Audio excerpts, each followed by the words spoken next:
before. While Sagittarius ultimately seeks to unite man with a larger philosophy, to a deity, his is not the mystical religion of Scorpio or the blind faith of Pisces.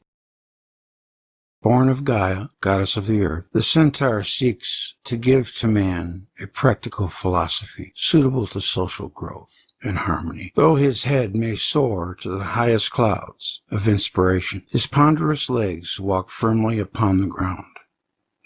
He is not the inventor of new methods of social behavior, nor a reformer, least of all a revolutionary, but rather a preserver of cultural traditions, seeking to build upon what has already been established. His contribution is to systemize all this collected data and amassed energy. It's not that he is opposed to change. He is opposed to the complete overthrow of what has already come into being, preferring to modify the established order. He may not be the author of governmental constitutions, but he surely will insist on including a clause permitting amendments. In Archetypes of the Zodiac, Kathleen Burt tells us that each year around November 20, we who live in the temperate zone experience the entry of the sun into Sagittarius, a cheerful, optimistic, lighthearted 30-day interval between two of the zodiac's most earnest, serious-minded, striving signs, Scorpio and Capricorn. It seems perfect synchronicity that here in the United States our Thanksgiving holiday falls in Sagittarius. It's time to celebrate our gratitude for being alive, happy, and healthy, counting our blessings together with friends and family. Such a jovial festival of overeating is truly in the spirit of all-highest Zeus, or Jupiter, as the Romans called him, the ruler of Sagittarius.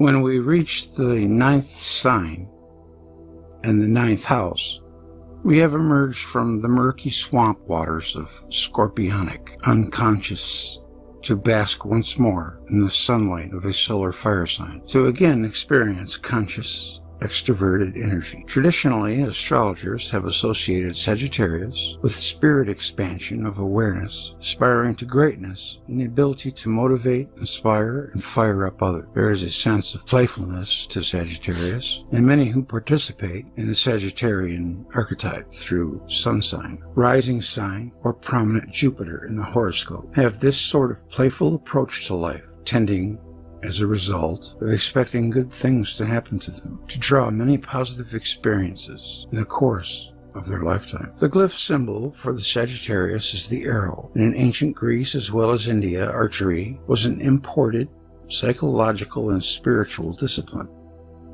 Mastery of archery was a type of self-mastery as the student developed patience and presence of mind, learning to flow with the action as the arrow is released at the target. In the motion of releasing the arrow, the mind and body of the archer were one with the bow, the arrow, the motion, and the target. Education is often a major part of the Sagittarian path, and those who persevere in their studies benefit from the discipline, learning to organize their thoughts instead of just blurting them out. A well-known Sagittarian trait. Without training in presenting their large ideas, Sagittarians can just indulge themselves in Gemini-like babble. They have a tendency to overgeneralize, so mental training can help them think sequentially as well as imaginatively. What then does the higher Sagittarian shoot his arrow at? What is the highest target at which he should aim? The answer is truth, which is what Zeus in his highest manifestation meant to the Greeks, and is what is implied in the Sagittarian search for honesty, sincerity, integrity, and just judgment. We can easily appreciate the positive key words the Greeks attributed to Zeus: magnanimity, majesty, and power of beneficence, abundance, spirituality, joviality, and optimism, justice, truth, and wisdom. This would be the archetypal ideal counselor, all-seeing Zeus and Zeus, the wise, as he is called in Homer's The Iliad. But in the myths of Zeus, one can also find negative qualities often associated with Sagittarius. Arrogant, proud, negligent, overly optimistic, wasteful, provocative, extravagant, fanatical. Indeed, Liz Green of the Astrology Fate tells us Sagittarian fanaticism is often closely linked with deep inner doubts. But to the Greeks, Zeus was primarily regarded as the upholder of the cosmic order, cosmic law, justice, truth, and virtue. As such, Zeus presided over the promises made and oaths taken before witnesses, often punishing perjurers, sending them to Tartarus. Zeus, sitting on his tribunal, does not weigh the words, but instinctively knows the truth, or falsity behind them. And like Zeus, Sagittarians have an instinct for the truth that allows them to look beyond the Gemini facts, no matter how beautifully organized, and see the fallacy. This is what makes the archetype so appropriate to the courtroom environment. Like Zeus, Sagittarians have a strong sense of justice, and as extroverts often crusade on others' behalf, attempting to set others' wrongs right. But their view of justice is different from that of Libra. While Libra is concerned with fairness and a mental balance of the scales, fiery Sagittarius is coming from the emotions and the desire to act, to do something, to right the wrongs in the environment. But the father Zeus was not simply a just judge, but was also a merciful father. He did not hold grudges, a trait common to Sagittarians, who, although quick to anger, are just as quick to forgive. During the month of Sagittarius, the world is locked in the depths of winter, the landscape quiet, buried under the snow, at least before global warming anyway.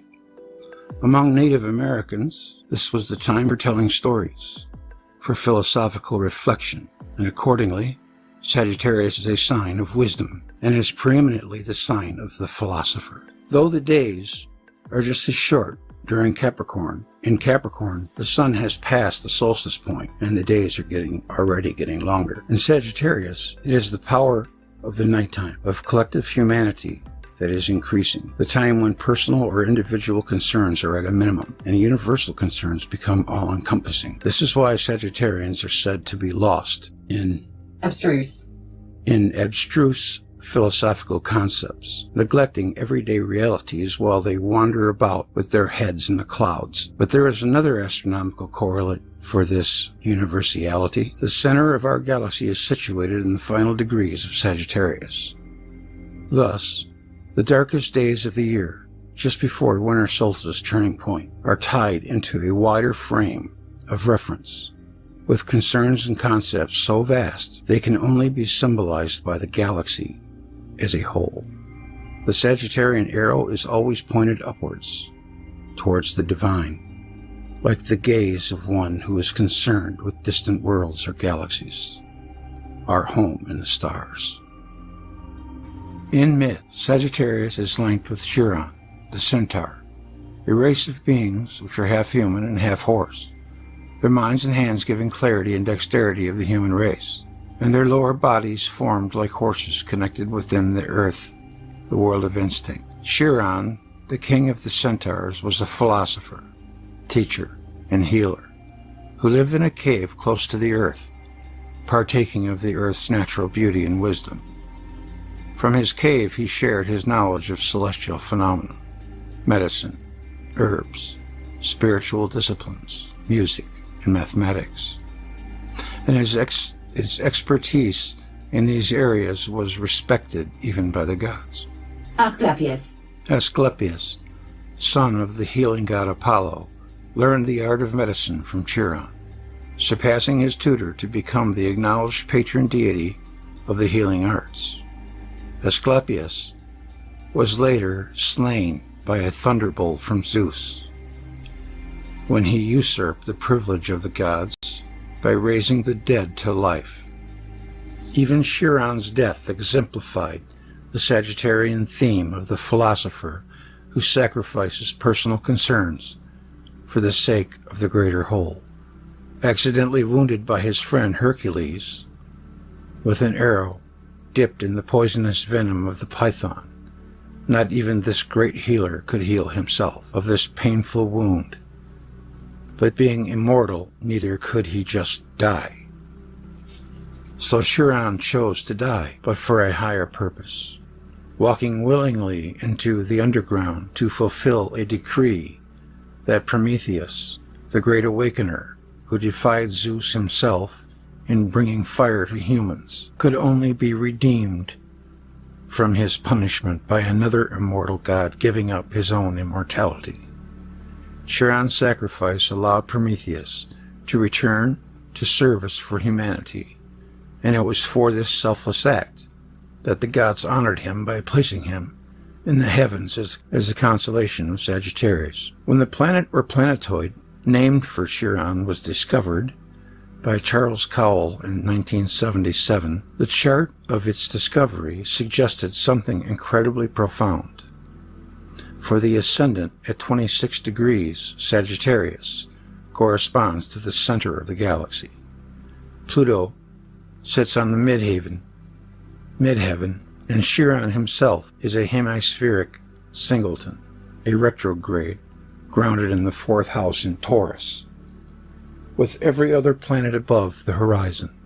The constellation of Fucus, said to represent Asclepius, is in the vicinity of Scorpio, possibly accounting for that sign's association with the medical arts. But there was no other planet or asteroid which represented this god of healing. Hence, Chiron, teacher of Asclepius, has become the carrier for the Asclepius archetype, and it is the role of the healer that has come to be the most associated with Chiron. Chiron is connected with alternative rather than traditional methods of healing, and his own methods were based primarily upon diet.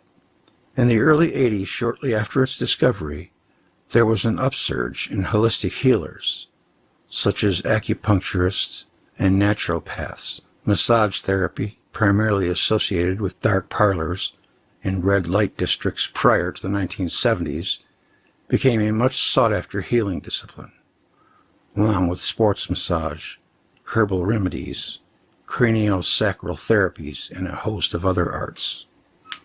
I mean, it's just like that. It's uncanny when you really get to it, when you really get into it. Just uncanny. The age of Sagittarius, 19,450 to 17,300 BCE, or 6,300 to 8,600 CE, was characterized by a relatively advanced flint tool-making style of the Upper Paleolithic, referred to as the Salutrian industry. The industry was named by Gabriel Mortillet to describe the second age of his system of cave chronology, following Mousterian. The Mousterian. The eras finds include tools, ornamental beads, and bone pins, as well as prehistoric art. Salutrian toolmaking employed techniques not seen before and not rediscovered for millennia. The Salutrian has relatively finely worked bifacial points made with lithic reduction, percussion, and pressure, flaking rather than the cruder flint knapping. Knapping was done using antler batons, hard wood batons, and soft stone hammers.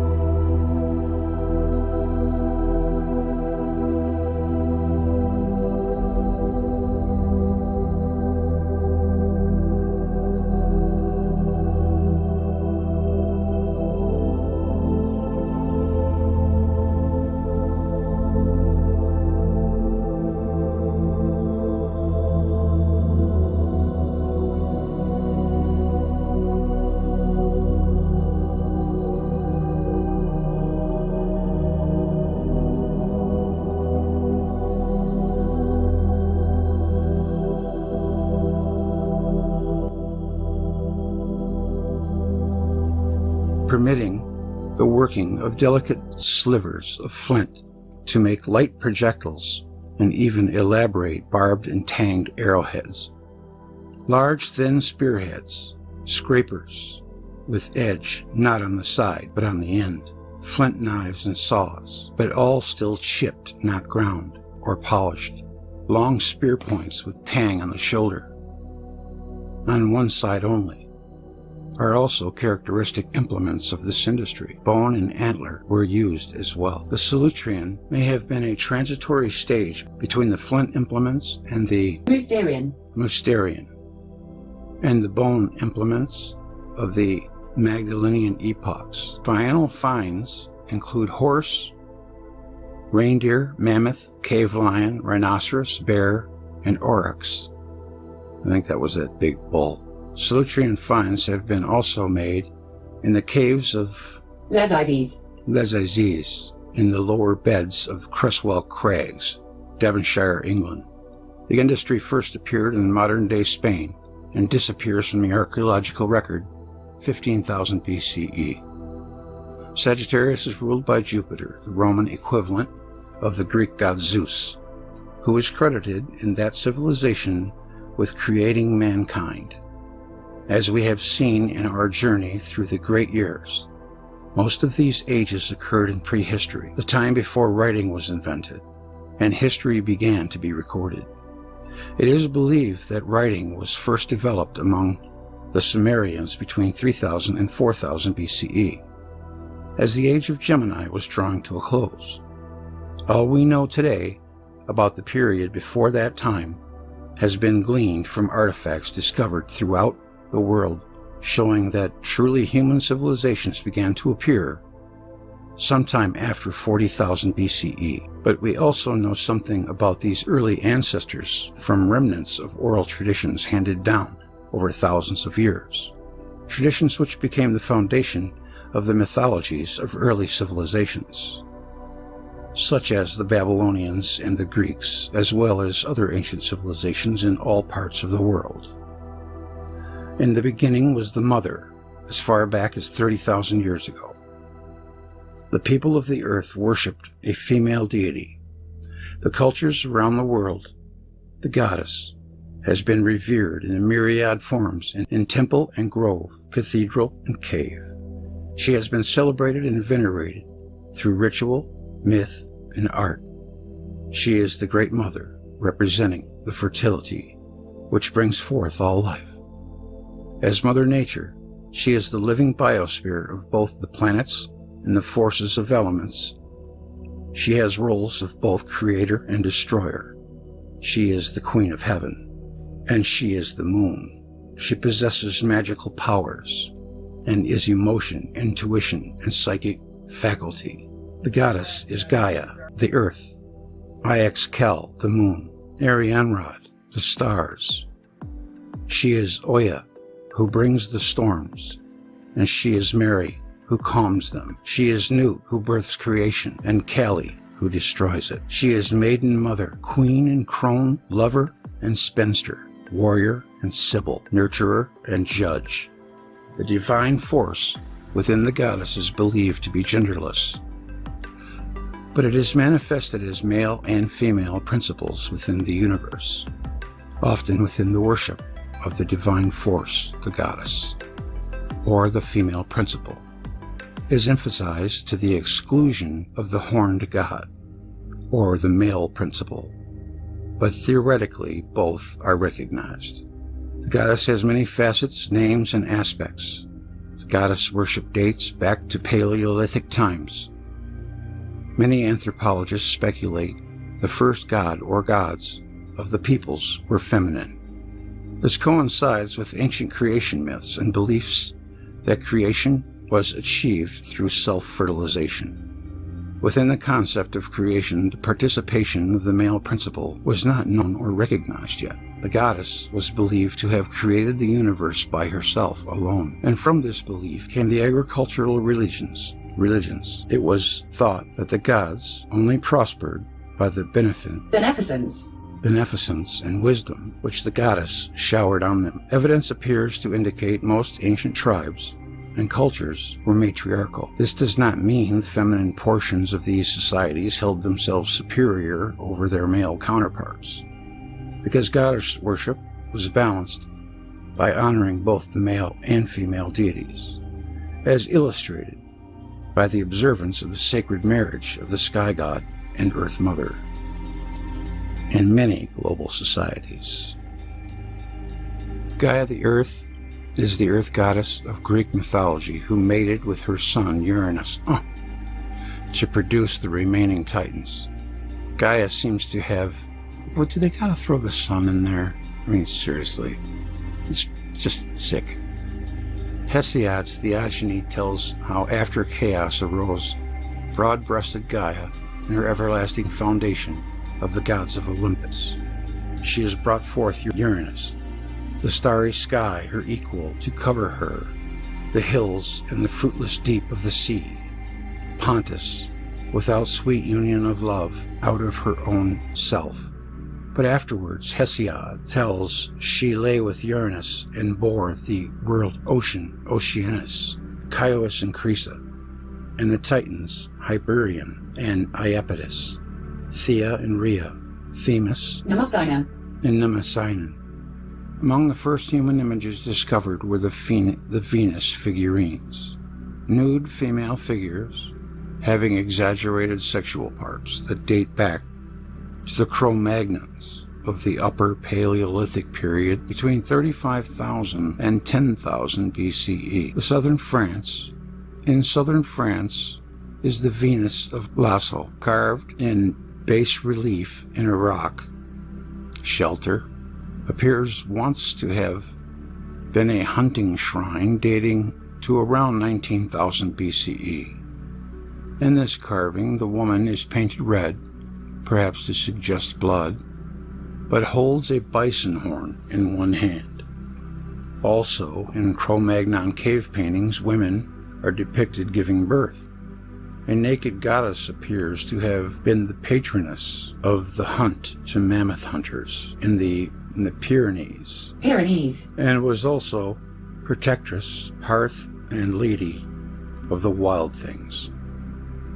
Throughout the eons of history, the goddess assumed many aspects. She was seen as the creatress, virgin mother, destroyer, warrior, huntress, homemaker, wife, artist, jurist, healer, and sorcerer, her roles or abilities increasing with the advancement of the cultures which worshipped her.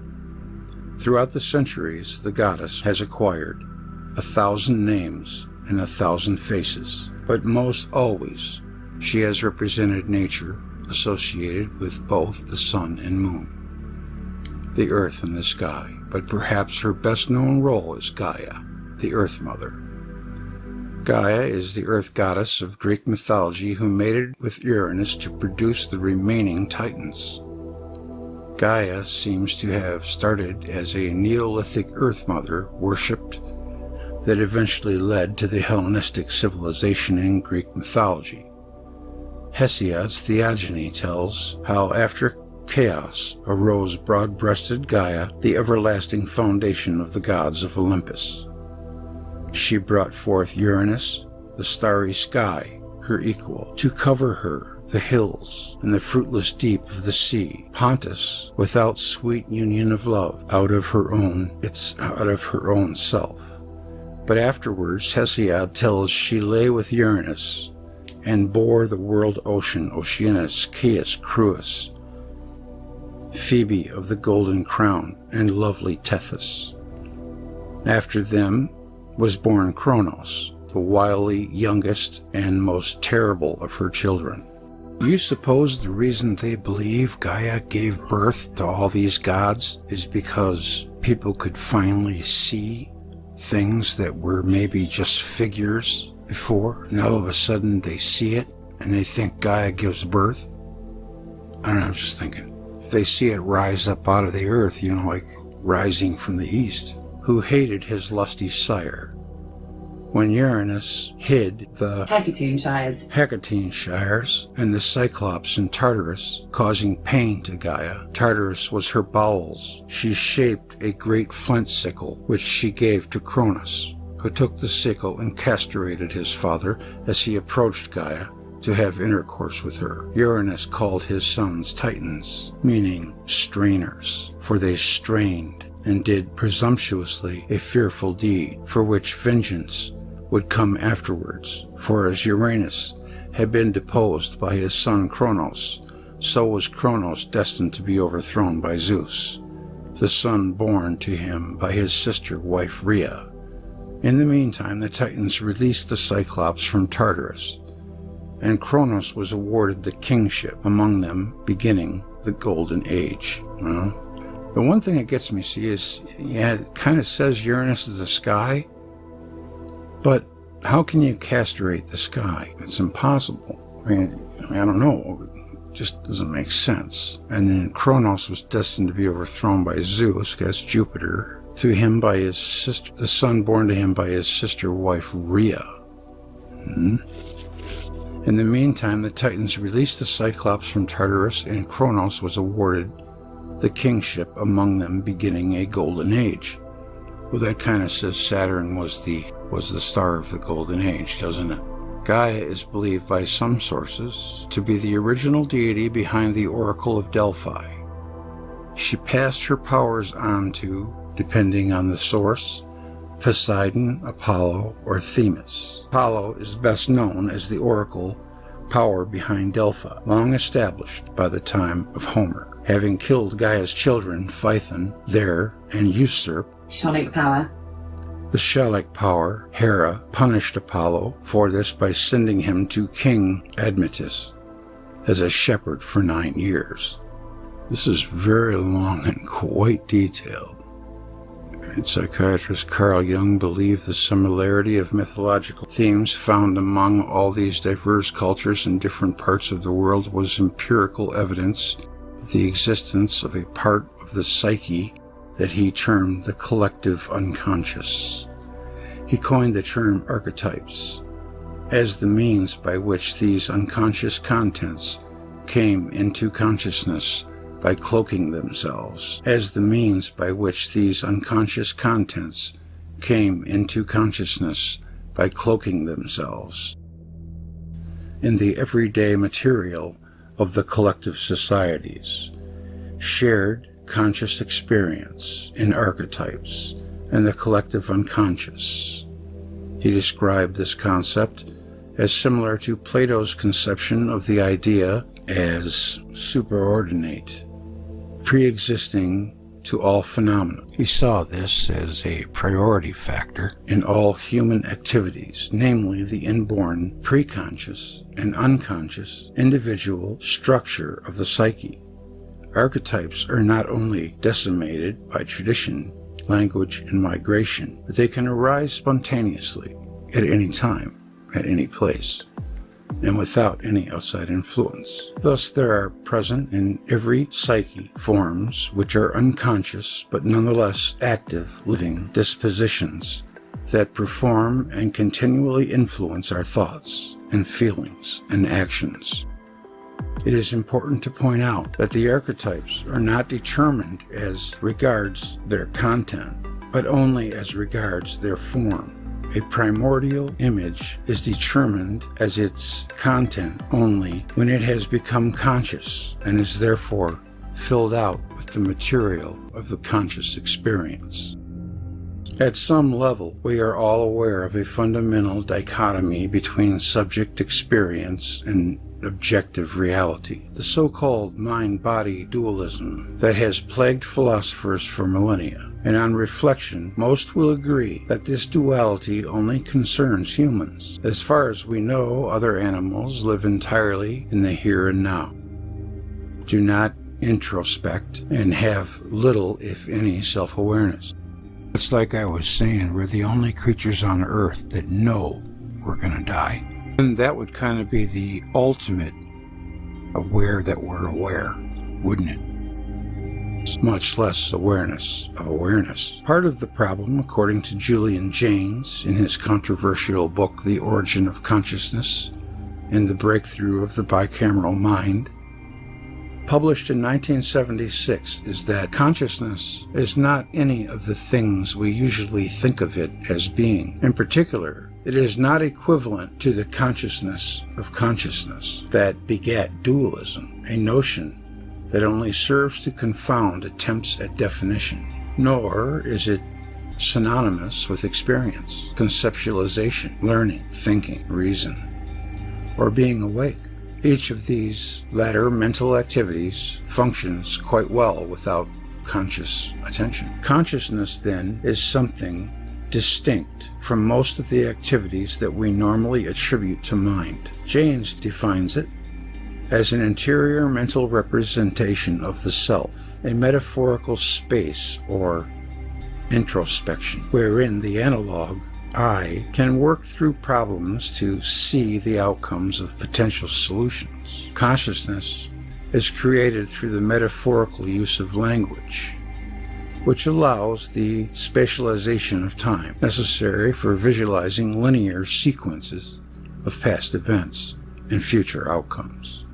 Indeed, without consciousness is manifest. Without consciousness, there is no perception of time. The central role of metaphor in the construction of consciousness is manifest in the way we describe our subjective experience in everyday language. For example, we see things in our mind's eye.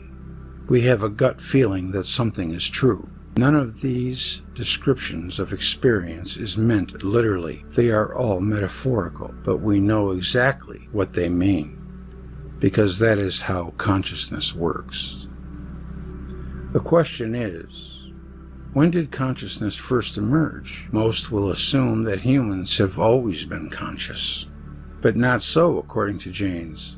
Although written texts exist much earlier, metaphorical usage did not appear until about the first millennium BC, beginning about the time of the Odyssey. Before that, language usage was entirely literal. Metaphor is largely absent in the Iliad. If consciousness is based on the use of metaphor, this would suggest a prior to 3,000 years ago humans were not conscious, and yet by that time civilization had already existed for several millennia. How was this possible? The answer is that the first civilizations were built not through conscious effort, but rather by humans obediently and quite unconsciously following the vocal commands of their gods. It's getting heavy. Jaynes' study of ancient texts and other artifacts suggests that prior to the emergence of consciousness, humans were motivated, literally slaves to, hallucinated voices that told them what to do. A phenomenon akin to the experienced by modern-day schizophrenics, to the person hearing them. Hallucinated voices just seem as real and just as external as actual voices because their perception involves the same auditory apparatus of the brain. Like most brain functions, this apparatus is contained in both hemispheres. In contrast, the brain circuitry required for speech is confined entirely to the left hemisphere. The normal function of the equivalent region in the right hemisphere has long been a mystery. Indeed, it is often assumed to be necessary, as unlike the left side, it can be removed without major adverse effects. Jaynes posits, in this region, within the right hemisphere is a vestige of an ancestral structure whose function was to generate hallucinated commands. As far as bicameral humans were concerned, the hallucinated voices came from the gods. Early on, gods and kings were one and the same, so hallucinations probably sounded much like the actual voice of a king. In this way, the god-king was preserved to command his subjects even without being in their presence, promoting social coherence. From this, it should be clear why Jaynes' theory is disturbing to many. It provides a provocative, albeit quite compelling explanation for the natural origins of religious belief. The ancients who wrote of being commanded by the spoken word of their gods were not being metaphorical. They were being literal. But those voices originated inside their heads. It wasn't until the voices began to recede that words began to adopt metaphorical meanings, paving the way for emergence of consciousness as we know it. Could these voices of gods be perceived literally, really be the emergence of archetypes from the right side of the brain, which maintains our connection with the collective unconscious, pre-established as to form but gaining material for manifestation from the conscious context existing in the left side of the brain, i.e., nature as perceived in the conscious experience of man. These myths were handed down through countless generations as oral traditions until they were finally recorded in written word by the great poets such as Homer and Hesiod. Many of these myths referred the gods teaching men the arts and sciences, including agriculture, winemaking, the healing arts. You have to wonder, how did prehistoric man arrive at these technologies that completely revolutionized the state of human existence? Remember, the beginnings of human civilization of Homo sapiens appeared 200,000 years ago, and the migration from Africa 100,000 years ago. Yet life remained relatively the same as it had for the 2 to 3 million years since the earliest humans first emerged during the last ice age. It wasn't until 40,000 years ago the first evidence of culture emerged, and then suddenly there was a proliferation of human cultures and a great advancement in technologies which allowed these nomadic groups of hunter-gatherers to settle down in agricultural-based communities. Well, the only thing I could say to that is that the only other alternative would be, instead of an explosion all of a sudden after millions of years of being dormant, that different humans came here to survive from another place. But if you go that route, you will probably be on a path that a certain part of it will have to forever be a surmise, because that probably will never be able to be proven. Unless some great landmark find, is found on a moon somewhere, but who's even to say they'd be honest with us and tell us if they did? They may have already. I do think that's entirely possible, and they were already advanced. I do not think we're from Earth. Sagittarius the Archer, from 1603. The horizontal dashed line near the top of the ecliptic. Note that the alpha and beta stars are drawn much brighter than they actually are. The broad dark band at the top is centered in the ecliptic and shows the region in which the moon and planets can be found. That was the last time we were in the age of Sagittarius. I thought that was a pretty good read. I'll read others. Perhaps Jupiter was our sun at that time. Zeus seemed to be the god of the Sagittarian time. Right now we're in Pisces. The astrologer needed to have the ability to read the planets and stars as a seer and make the necessary arrangements to stay alive that day.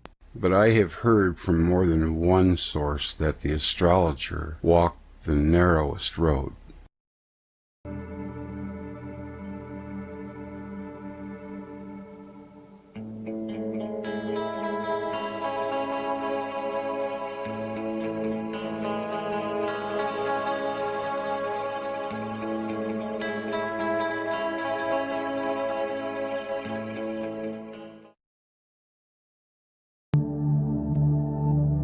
Festivals of light. The deluge and the 7 days of brilliant light immediately preceding it were a universal experience, and they left indelible memories. Many of the religious rites and observances of all creeds go back to these events of the past, in which the celestial gods Saturn and Jupiter were the main participants. Among the most ancient of all such observances were the festivals of light of 7 days, duration held in honor of Saturn.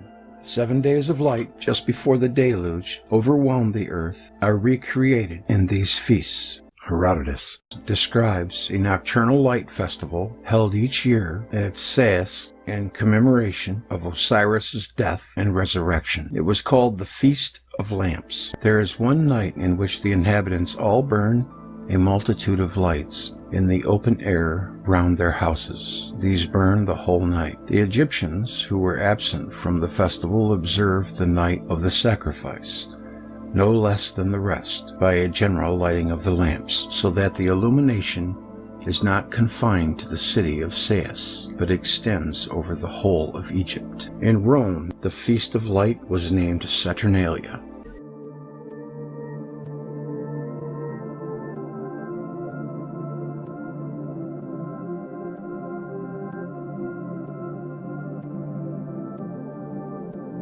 According to tradition, the Saturnalia had been established in honor of Saturn when all of a sudden, after a lengthy and prosperous reign, Saturn suddenly disappeared. Imagine how scary that would be to have the sun just go out, like in the middle of the day. Macrobius wrote that in celebrating the Saturnalia, the Romans used to honor the altars of Saturn with lighted candles, sending round wax tapers during the Saturnalia. In his time, the festival was celebrated for 3 consecutive days. But Macrobius wrote, and yet, in fact, among the men of old, there were some who supposed that the Saturnalia lasted for 7 days. For Navius, that's probably where they get the word novice, says, long awaited they come, the 7 days of Saturnalia. And Mummius says, of many excellent institutions of our ancestors, this is the best, that they made the 7 days of the Saturnalia begin when the weather is coldest. Hanukkah and Christmas are both feasts of light, and like the Saturnalia, both can be traced to the days of the universal deluge. The Hebrew tradition that Hanukkah was established to commemorate the miracle with the oil that was found undepleted and sufficed for 7 days is a poor rationalization. A better ground for re-establishment of a holiday so similar to the Saturnalia in Judea was in the fact that in the middle of the 2nd century before the present era, Rome conquered Greece, and about the same time in the rebellion of the Hashmonaim, better known by the name of one of the sons, Judah Maccabee, against Hellenistic rule, the people of Palestine were drawn near the Roman world with its usages. It appears that the Romans fomented the revolt in the Hellenized provinces at the time of their conquest of Greece. Thus, the Feast of Hanukkah seems to be an adaptation of the Roman Saturnalia. The observation of this festival was later taken over by the festival of Christmas, which was originally observed for 7 days, from the 25th of December until the 1st of the new year. Well, we still do that today. You get the whole week off. You go from Christmas to New Year's. Same thing.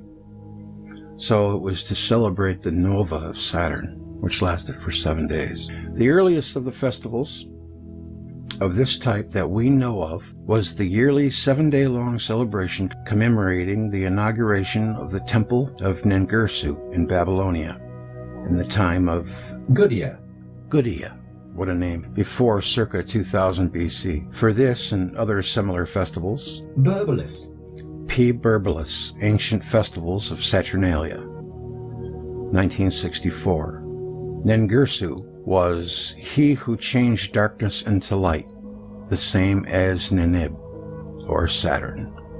In Athens, the feast in honor of Saturn was called the Chronia, Festival of the Athenians, 1977.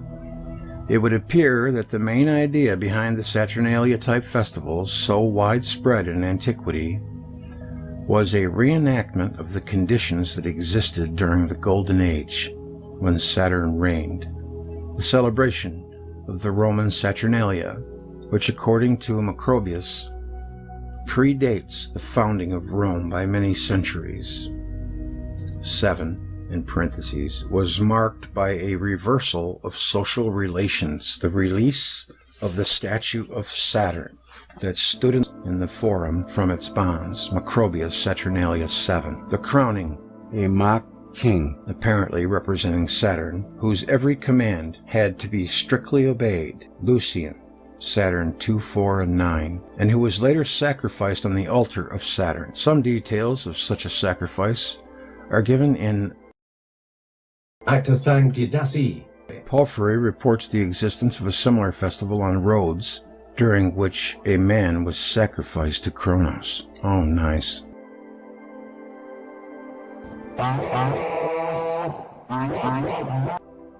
So that's why the natives always take him in, make him king for a day, and then sacrifice him. They're reenacting Saturn's catastrophe upon the earth. That's pretty amazing. A possible parallel in Mexico may be the festival of, oh, I love these words, Atamotzli. On the 21st of December, they celebrate the festival of that god who they say was the one that uncovered the earth when it was annihilated by the waters of the deluge. Herodotus. 2 by J.G. Fraser, Adonis Osiris, 1907. Macrobius noted also the opinion of those who think that the practice is derived simply from the fact that it was in the reign of Saturn that we made our way, as thou, to the light, from rude and gloomy existence to knowledge and Jupiter.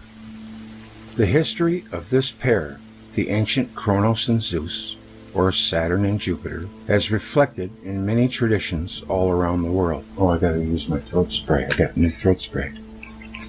Let's see if it works. Tells a story that has nothing in it resembling the sedate and uneventful circling of these bodies on their orbits that modern astronomy asserts as a fact. Saturn and Jupiter are very much like the Sun. Were they not planets, they would be considered stars. Like our Sun, Jupiter is nearly 330 times more massive than the Earth. That's hard to imagine. That's huge. And Saturn, 80 times. Both planets are covered with gases which are in constant motion, like gaseous atmosphere of the Sun. The Sun has 9 satellites and numerous asteroids and comets. When this was written, Jupiter had 14 and several asteroids and comets. Saturn had 10 known satellites and 4 or 5 comets, constitute the Saturnian family. Though these comets do not circle around Saturn itself, they are commonly regarded as related to the orbit of Saturn.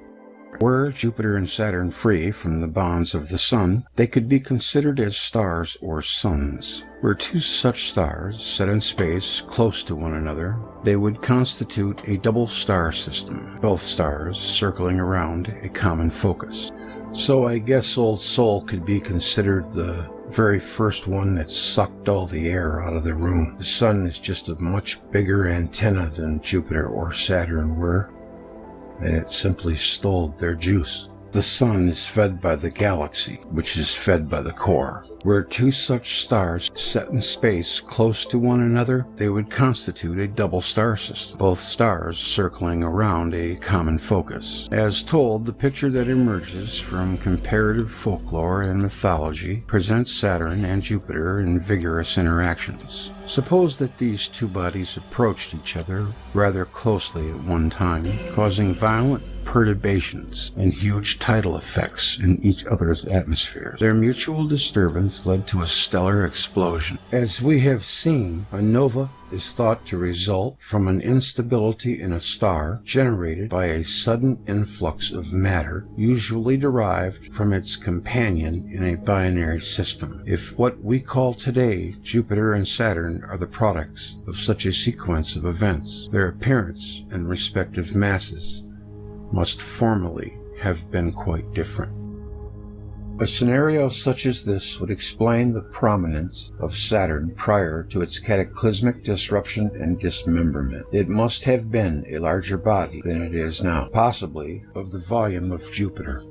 Interestingly, for certain reasons, G. Kuiper assumed that Saturn originally was of the mass equal to Jupiter. At some point during a close approach to Jupiter, Saturn became unstable, and as a result of the influx of extraneous material, it exploded, flaring as a nova, which, after subsiding, left a remnant that the ancients still recognized as Saturn, even though it was but a fraction of a celestial body of earlier days. In Saturn's explosion, much of the matter absorbed earlier was thrown off into space. Saturn was greatly reduced in size and removed to a distant orbit. The binary system was broken up, and Jupiter took over the dominant position in the sky. The ancient Greeks saw this as Zeus, victorious over his father, forcing him to release the children he had earlier swallowed, and banished him to the outer reaches of the sky. In Egyptian eyes, it was Horus Jupiter assuming royal power, leaving Osiris to reign over the kingdom of the dead. If the descriptions of Saturn as a sun mean anything, Saturn must have been visible in the time before its explosion as a large disk. If this was the case, the increased distance between the Earth and Saturn could have been the result of the removal of the Earth from its place, or of Saturn from its place, or both. Saturn could be removed only by the planet Jupiter, the sole member of the planetary family more powerful than Saturn.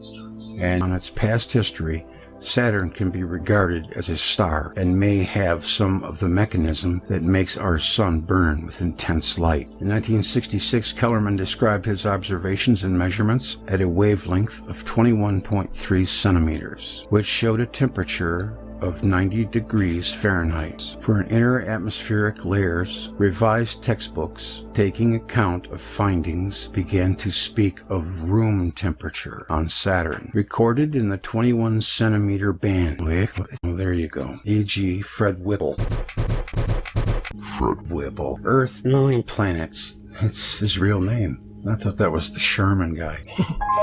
Earth, Moon, planets. Third revised edition, 1968. By 1972, measurements at radio wavelengths of 50 and 100 centimeters found unusually high temperatures, about 240 degrees Fahrenheit and 520 degrees Fahrenheit respectively. Thus, it appears that Saturn, like Jupiter, is not the entirely frozen wasteland it was once thought to be. D. McNally, Are the Jovian Planets Failed Stars, 1973. Soon, it was realized that Saturn must have an inertial energy source, and is in fact more like a star than a planet, though it is not considered sufficiently massive to function as a true star. The article compares the view expressed only a few years previously by Carl Sagan that Saturn could not be an abode of life because of atmospheric temperatures several hundred degrees below 0 Fahrenheit. Intelligent life in the universe.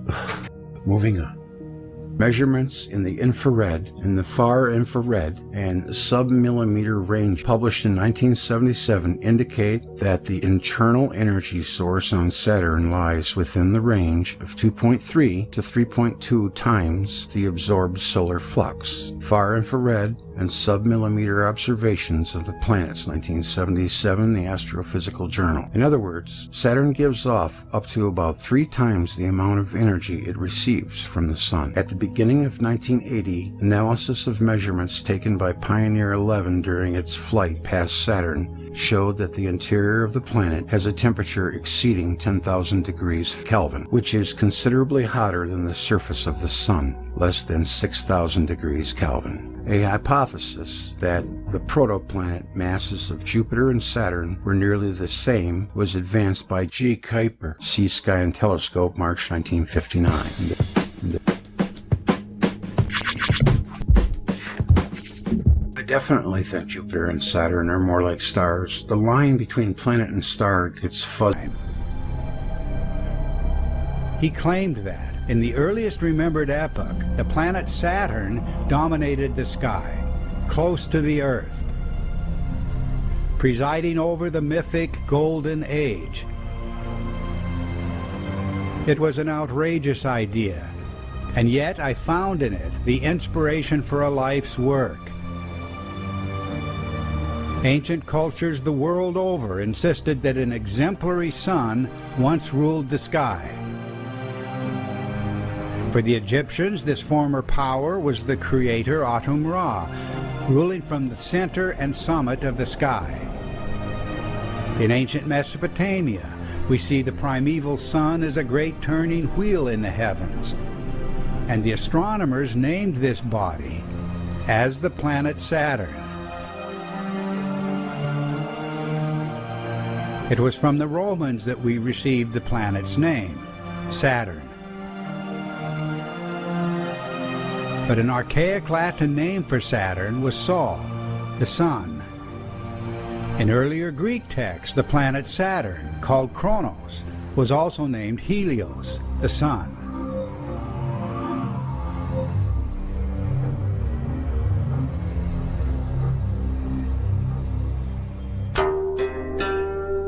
Even the alchemists preserved this preposterous identity. They called Saturn the best sun.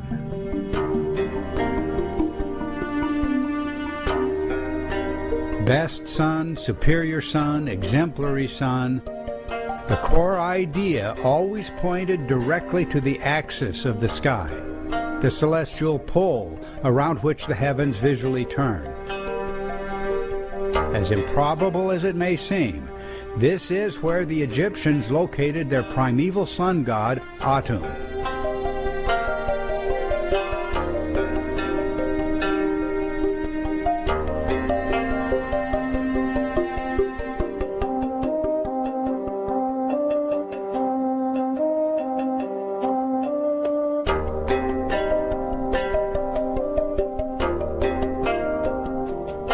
This motionless spot in the heavens is precisely where later astronomical traditions from Greece to Persia and China all claimed that Saturn had ruled the world, a contradiction of every principle we take for granted today.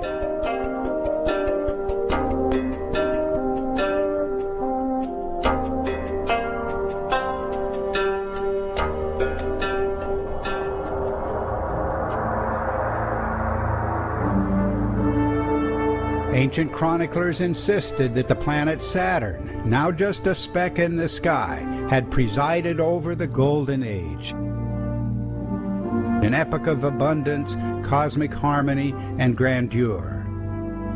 The archaic name of Italy was Saturnia, and tradition held that this very name was given to the original site of Rome.